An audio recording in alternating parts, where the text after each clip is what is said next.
Hello, and welcome to our weekly ICT4D conference podcast. My name is Sonja Ritzel from CRS, and I'm interviewing experts for you to talk about digital development trends, innovations, and good practice.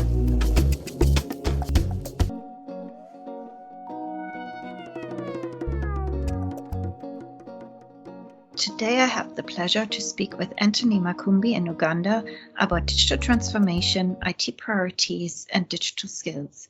Thank you for joining us. Could you please introduce yourself to our audience? Thank you, Sonja, and hello, everyone.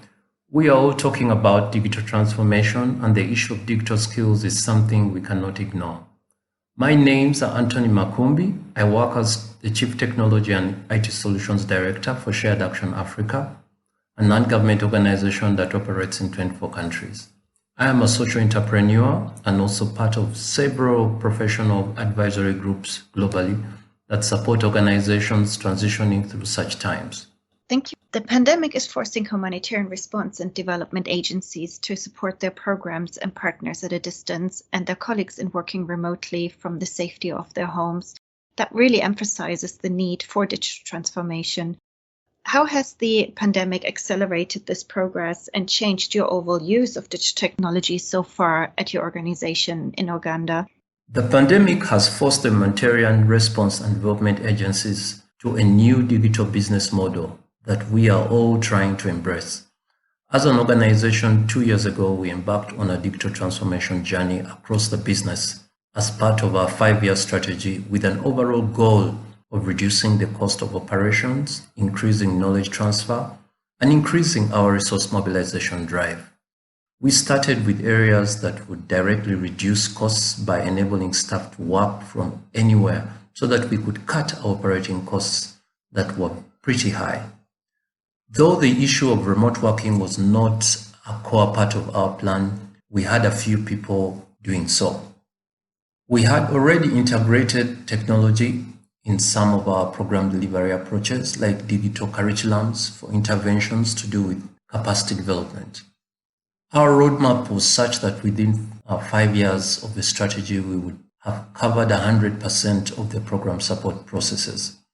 The pandemic fast-tracked the roadmap, especially now that we are in the recovery stage from the response stage, and we are having more people working remotely, which basically also says with the number of people working remotely is also the number of offices we have. Our focus was and still is to keep staff safe. We embarked on collaboration and communication platforms, and we didn't have to go through a systematic digital training approach, but had everyone getting on board progressively.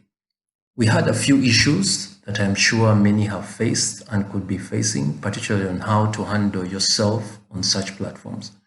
We thank God that we are at 90%, particularly with routine processes that cover the majority of staff.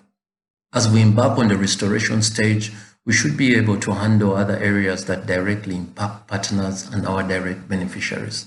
It's all dependent on budgets. And what are the trends you're seeing, especially in Uganda, around the use of digital tech and the impact of the pandemic, as well as partnerships? In terms of trends, we have seen increased use of collaborative and communication tools, mobile phones, online collaboration tools, MS Teams, Zoom, and so on and so forth, across the humanitarian sector, and use of platforms that enable quick digitization of processes. And this will be the norm for a very long time. We also noticed increased use of data generators as a result of the use of these platforms. We see more use of online platforms for advocacy and resource mobilization. As we note also that over the years, many organizations have been grappling on how to generate data and also utilize this data. And a lot of this has also been held back by the ability of organizations to purposely digitize their processes. I am hoping this pandemic will lead us to that place where we can utilize data to actually make quick decisions, study trends, and respond to them instantly. Thank you very much for your insights. Based on these main trends and current challenges, let's now talk a little bit about how this all might impact the future and your overall IT planning. What have you identified as your key IT priorities for the coming year ahead? We shall continue to find ways on how to keep everyone safe as a priority. With the increase in the use of internet, we are more exposed to the risk associated with it, and thus the call for increased digital literacy. As an organization, we shall continue with our digital strategy towards a digital business model with a strong focus on digital literacy and increased access to digital services. The pandemic has exposed the level of digital divide. The education sector alone has placed a big question to us all, whether we have focused on the core areas all along. In general, I foresee a new digital business model for the humanitarian and development sector, with more collaboration in the delivery of services to those in most need of them in the world. And I also see with increase in the use of these digital tools by those that have not been able to access them for a while, we shall realize a bigger trend in terms of empowerment of these people to be able to drive their own development agenda, something that every development agency has been looking forward to in whatever they do. Thank you for your insights. You already mentioned the importance of people and digital literacy and digital skills. What are the main digital skill gaps right now that you're seeing, and how has this changed during the pandemic? When we talk about digital skills, we are broadly focusing on digital literacy, which is having skills you need to live, learn, and work in a society where communication and access to information are all increasingly through digital technologies, the internet, social media, mobile devices, and other digital devices. We also know that digital skills go hand in hand with technology literacy, basically having access to digital technologies. There are about 5 areas that have been exposed in this period of the pandemic in terms of digital skills gaps. One is using devices and handling information. 2 is ability to create and edit information. 3 is the ability to communicate on the digital platforms. 4 is the ability to transact on these digital platforms.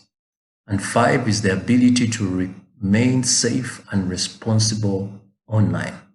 These are the areas I find as digital skill gaps that need to be tackled now and in the coming future.